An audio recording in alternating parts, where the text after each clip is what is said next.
This is Hidden Killers Live with Tony Bruschi, Stacey Cole, and Todd Michaels.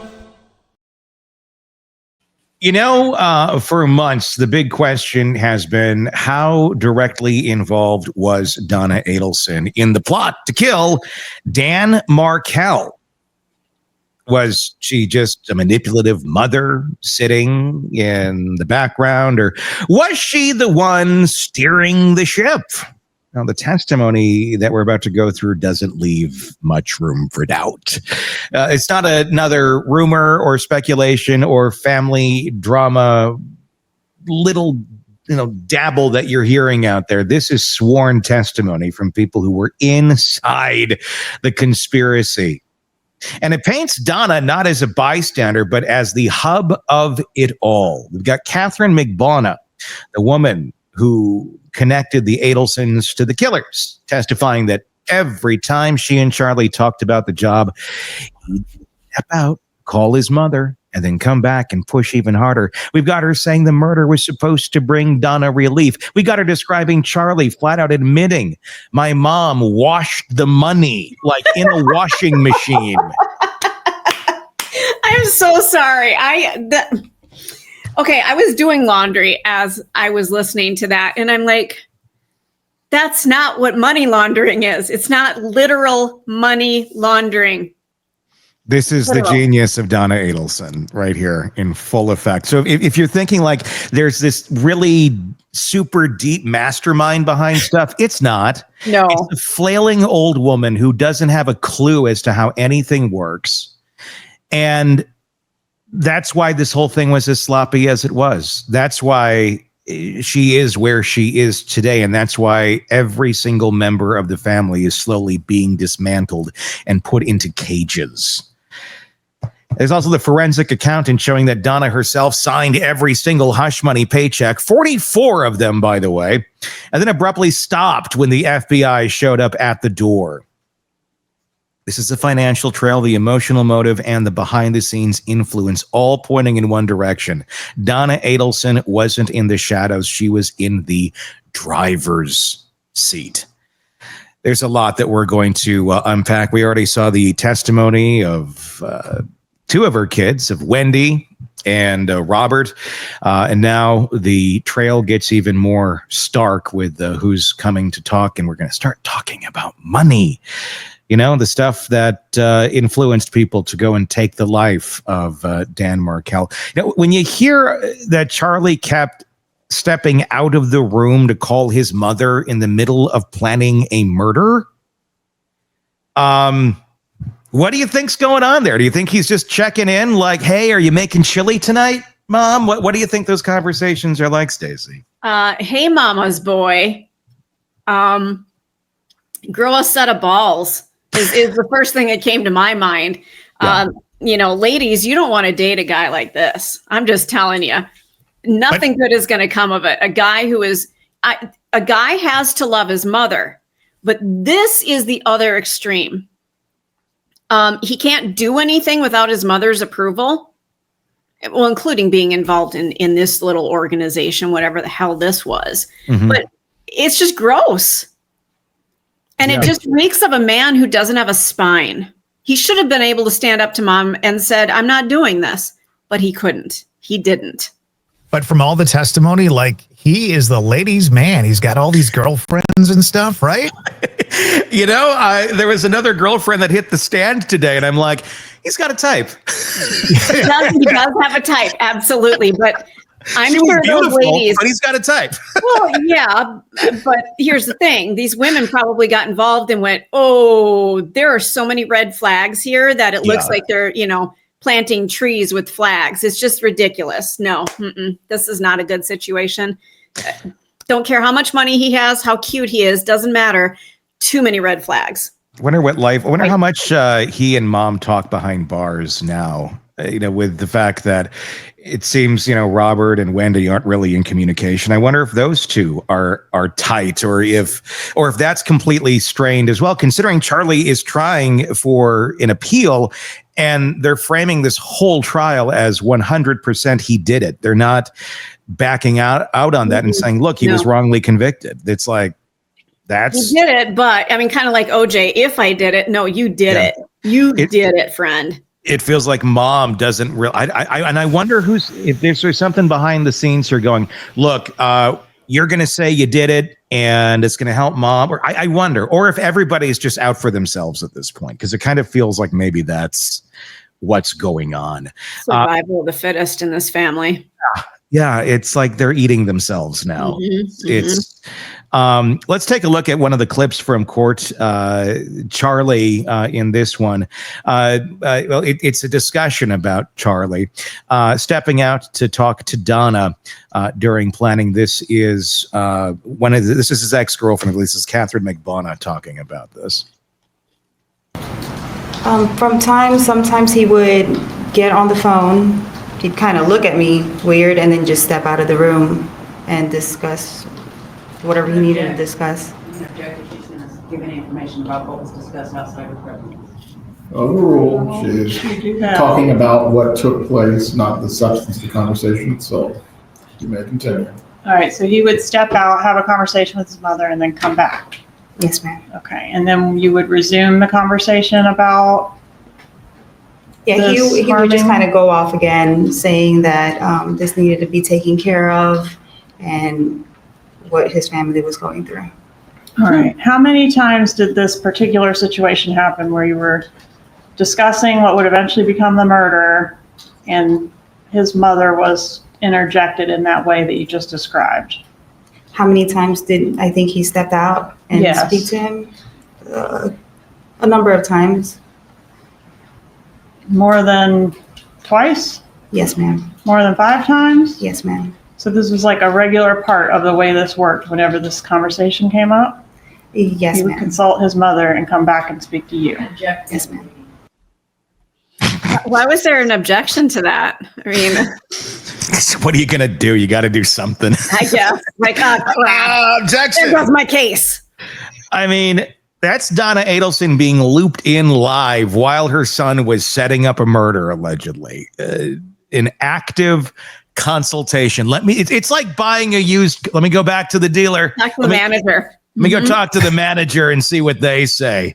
Yeah. Maybe we can get you down a little bit. I mean, obviously they ended up working it into a multi-payment layaway system, which literally it's what they did, which I find to be rather interesting, that it's like, we're going to keep paying you over all this time, not just one big lump sum. Let's just keep that line going. So when they come and figure out what the hell's going on, there's constant payments to someone who doesn't work for our dental practice. It doesn't. I wonder what the accountants have to say at the end of the year when they saw all this, because that's coming, right? That's coming. Yes. Right. Yes. I forgot about that. Yeah, they did. They did. Lots of details there about other people seeing what they were up to. Yeah. They weren't very covert about this. No, I was just talking to Charlie. We were talking about the newest sub at Subway. They have fresh chicken now. You know that they toast them? It's not that weird chicken little thing that they said was chicken before. Now it's toasted. Who would have known? I was just so excited. Katherine also testified about how Charlie sold the idea of murder. He told her the whole family was going through it because of Dan. Oh, it's because Dan's dead. The family's going. So I guess, they're going through it because Dan's dead. So stressed that someone was literally throwing up at night. She admits she understood this as killing Dan would bring relief to the parents, Donna and Harvey. Here's what she had to say on the stand. Well, through the course, he was just mentioning that his parents were going through it, that his sister was going through it, that, he basically painted a bad picture of Mr. Markel. And since he knew that I was going through stuff with Sigfredo, it was I was like sympathizing with his sister because I know how it feels to go through. Okay, so you knew that his sister was having a terrible time with her ex. Yes, ma'am. And you had some things going on with Garcia that felt relatable. Yes, ma'am. Okay. And what does it mean that his parents are going through it? He just said that they couldn't sleep, that at some point, I think somebody was throwing up. I don't know if it was his mom or his dad, and that it was just becoming a big problem to them. Okay, and the big problem was Dan Markel. Yes, ma'am. It's not hard to so basically she trauma bonds with him over everything that's going on, because she's like, well, I was going through this with Sigfredo, so I related it. So you got that bond. That's how this all like, oh, I can help you here. And then that screwed up relationship and that screwed up bond then leads to Charlie and his unhealthy enmeshed relationship with Donna, turning into what it does, where, okay, you got to take care of mom. She's feeling sick. She's feeling ill to her stomach, that these grandchildren are going to be raised by their father, heaven forbid, and their mother, who's living up there just fine. But because Donna can't have her way, that really, I think, pointed it out very well. It was not about the well-being of the kids. It wasn't about Wendy. It was about Donna being sick because she couldn't have her way. That's how she was acting. She wasn't sick. This sickness, this illness, this feeling horrible was not happening after Dan died. This is before he died. Sure. The only way to quell that in Donna seemed to be killing Dan Markel. That was the solution. What a remedy. It's like it was a vaccine for her. Yeah. Which just prevents suffering. I don't know how they're going to argue. I mean, I'm sure what will be argued, or maybe what was argued. I didn't get a chance to see Cross on any of this, but Donna's doppelganger, so I'm just going to call her attorney, Donna Doppelganger, going forward, nice. I'm sure it was, well, she's a convict. So what can you believe what she has to say?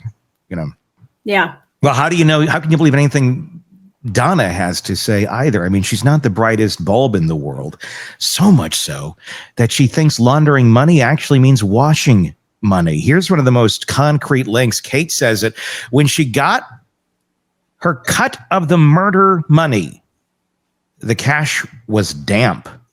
It was molding and literally stapled together. Who staples money together and who washes it?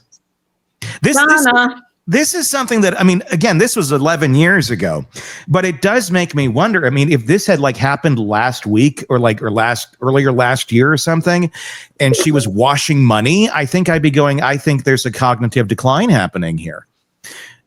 But this was Donna 11 years ago. And not to say that a cognitive decline couldn't have started back then, but I just think it was stupidity. When she asked Charlie why the money was damp and molding and stapled together, the answer, my mom washed the money. Check this out. At that moment, I didn't when I opened it, but a couple of days after the fact, it was wet and starting to mold. The money itself was damp to the touch. Yes, ma'am. Right. And did you ever mention that fact to Charlie Adelson? I'm pretty sure I contacted him and told him, why is the money wet? What do you mean pretty sure? You did or you didn't? That I didn't. Okay. And when you contacted him and said the money's wet, or you just mentioned to him the money's wet, did he have a response? Yes, ma'am. He told me that his mom washed the money. That she physically washed the money? Yes, ma'am. So here's the thing. She actively was allegedly taking part in money laundering. Yes. In the most literal sense possible. In the most literal sense possible. I don't know what to do with that information. Do you think she used was it Tide? Or did she use Oxy on that? I mean, money is one of the, I think, dirtiest substances or like objects out there because it gets handled so much. And there's drugs and feces on them. From what I remember back in biology class, we would take swabs and put the swabs in a petri dish or swab them, and the stuff you could grow off of money was just phenomenal. Oh God. So she's not, remember that the next time you pay somebody and then, finger licking good, you better wash your hands at some point. But This is just stupidity. Literally washed the money. Literally. I don't know what to say. I mean, I don't know how you get beyond that one. What other reason, Donna, do you have that you were putting cash in a washing machine and literally washing it?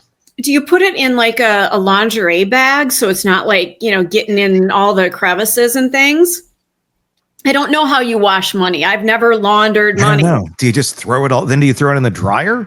I mean, to dry it when it's done? Well, apparently she didn't do that. I mean, it is made out of a type of fabric, so I guess it would make sense to dry it, but... Would it not rip? Would it not, when it gets wet? I would think it would. Maybe you should put it on the delicate cycle. There you I'm go. wondering if they did delicate. And did they use color catch, like one of those color guards, in their, or scent beads? You put a softener in. I don't know if they had scent beads 11 years ago, did they? Scent beads? I don't know. Yeah. Probably I feel not. like those are fairly new. Yeah. That would be a great scent bead scent. Cash. Money. You got your money right here, baby. Walking around smelling like dirty money. Well, when the money laundering wasn't, when she realized that was maybe odd, I wonder how I'd love to be the fly in the wall for that conversation with Charlie and Mom of like, I watched the money. Mom, that's not how this works. Donna had a better solution. Checks with her name on it.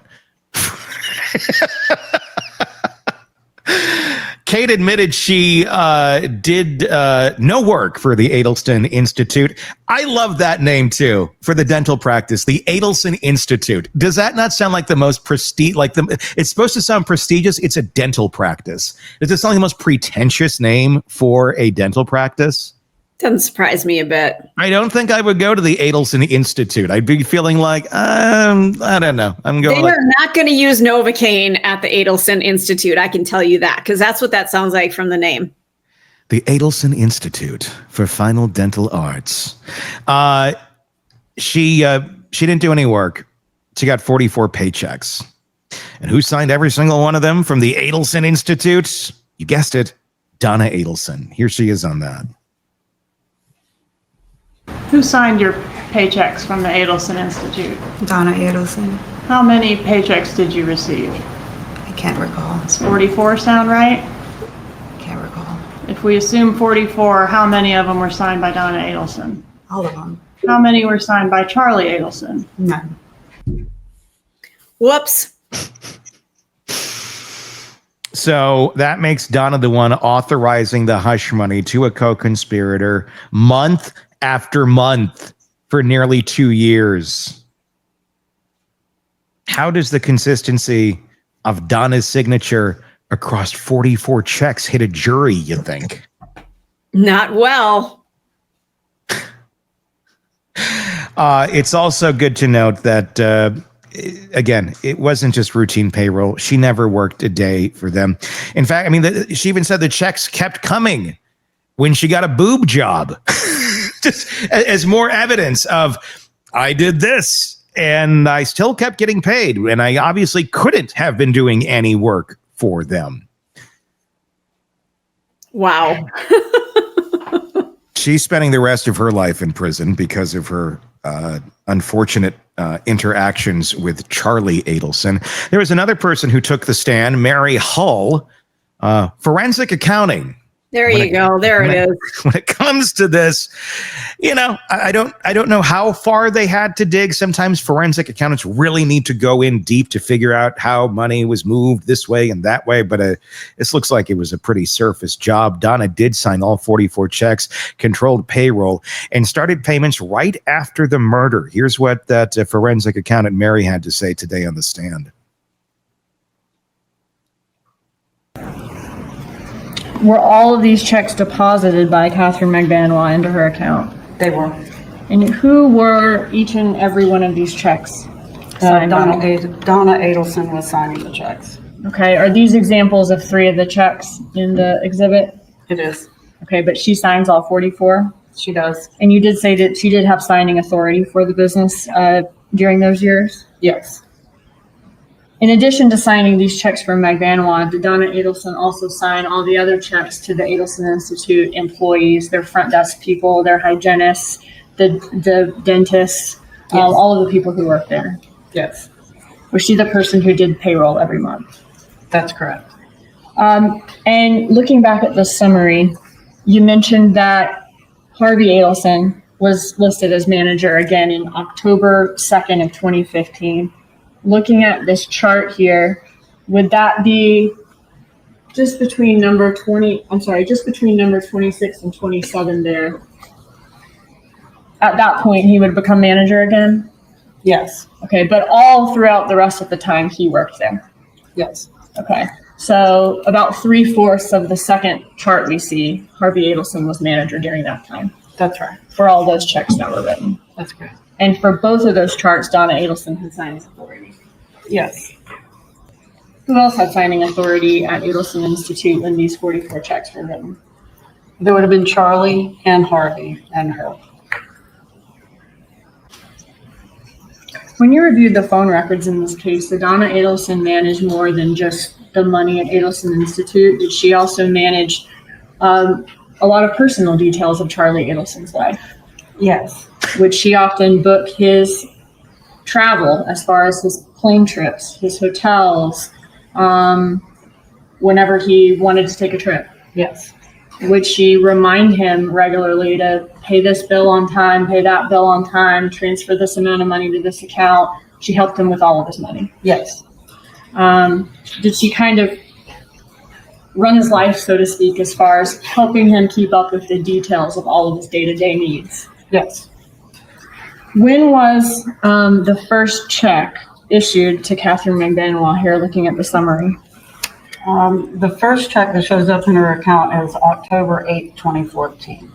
Okay, what was the date on the check? Meaning the date that you're assuming that that's the check, that's the date that it's written. Right. And so the date that was on the check was September 17th, 2014. Okay, and was that almost 2 months to the day from the murder of Dan Markel? It was. Was that, I guess, about 3 months after she asked to be employed by Adelson Institute? Yes. Pretty clear timeline here. Dan Markel killed in July. Within 2 months, Donna is signing fake payroll checks to the woman who helped set it all up. Nothing to see here. Nope. Nothing weird. Personally signing them. This wasn't even just the, here's the rubber stamp, put your Right. signature on it. It's you're looking at these checks. She grabbed a big pen and went for it.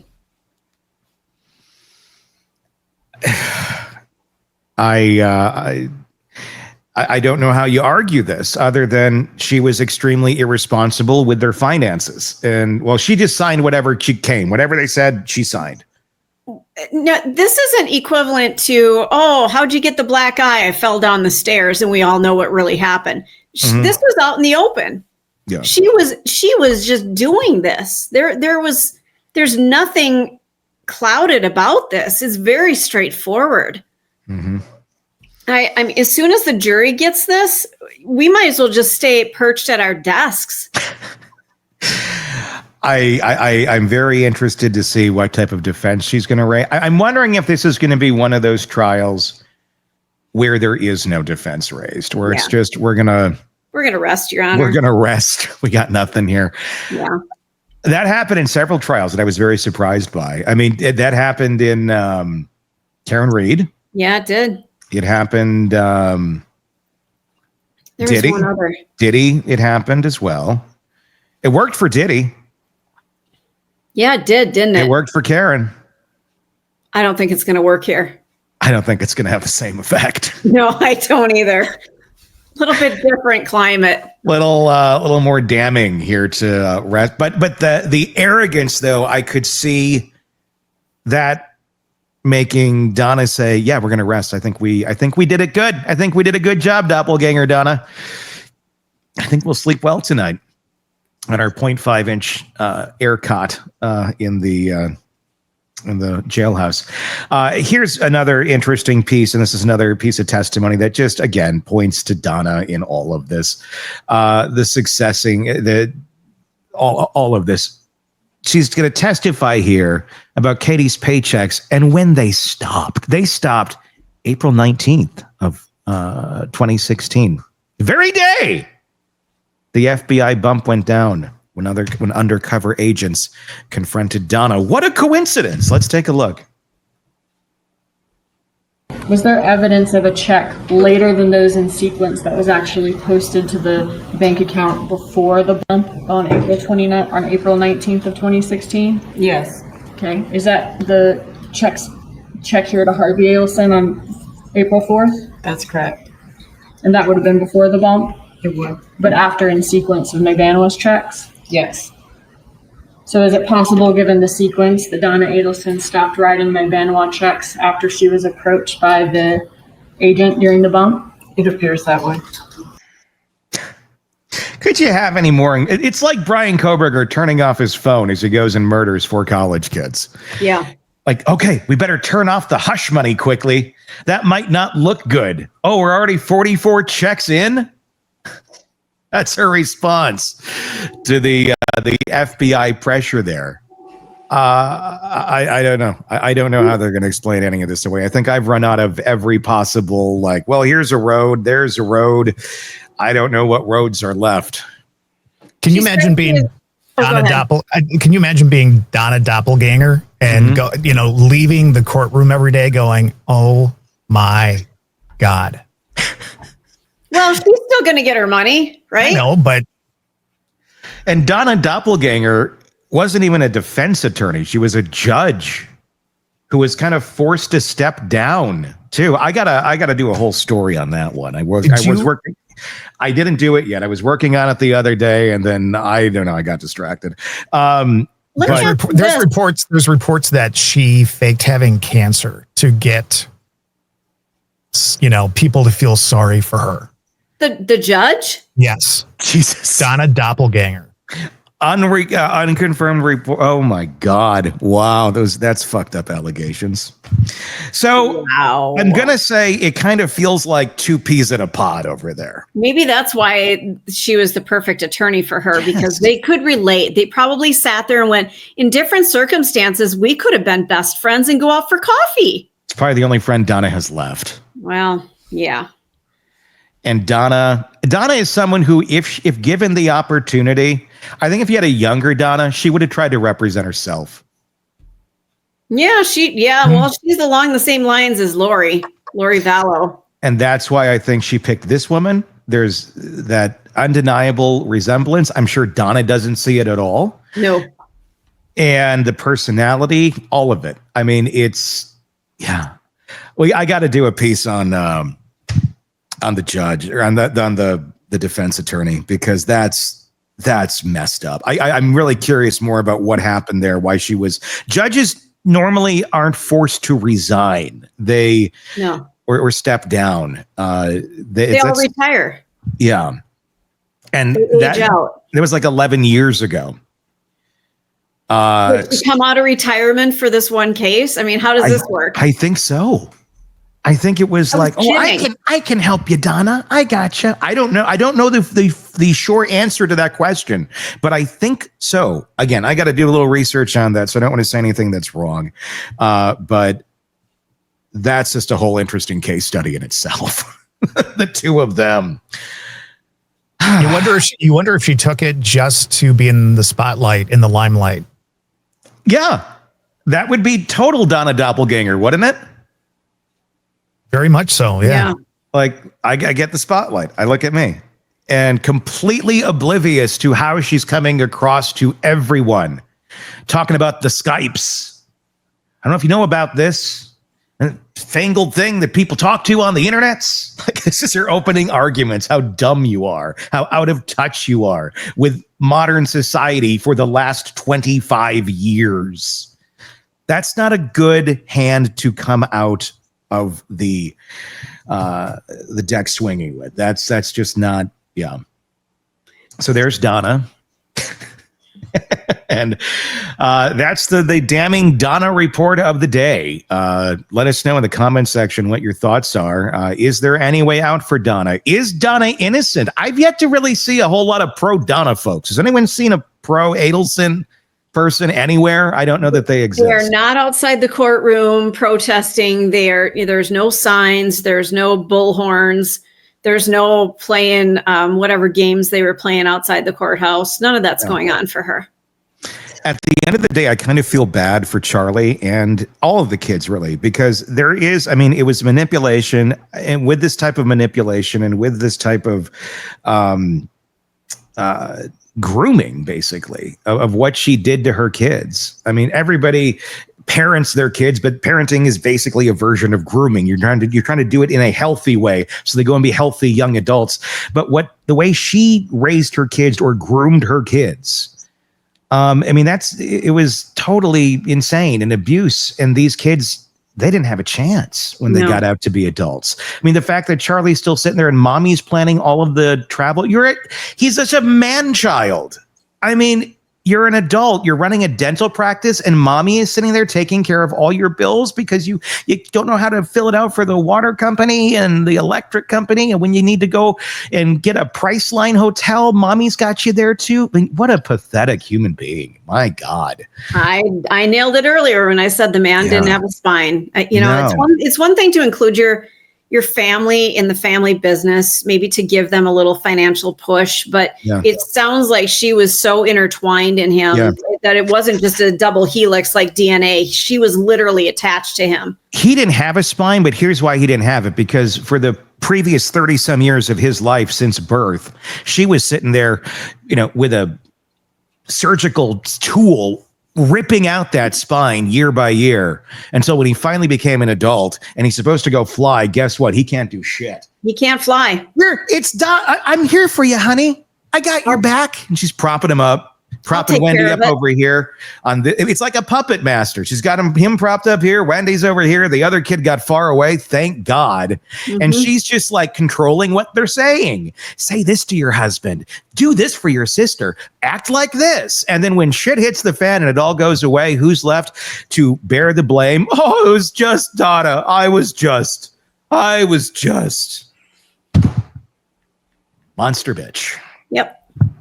Your thoughts in the comment section wherever you are downloading podcast or on YouTube and wherever you're downloading podcast, press subscribe so you don't miss any of our coverage of this case. All the testimony from everybody that was out there today. It's on our YouTube channel. It's on our podcast feed. So go ahead and binge away on this one. It's a real fascinating one to get into. This is one that I'm not finding boring at all. So go check that out. Until next time, for Todd, for Stacy, I'm Tony Bruschi. We will talk again real soon.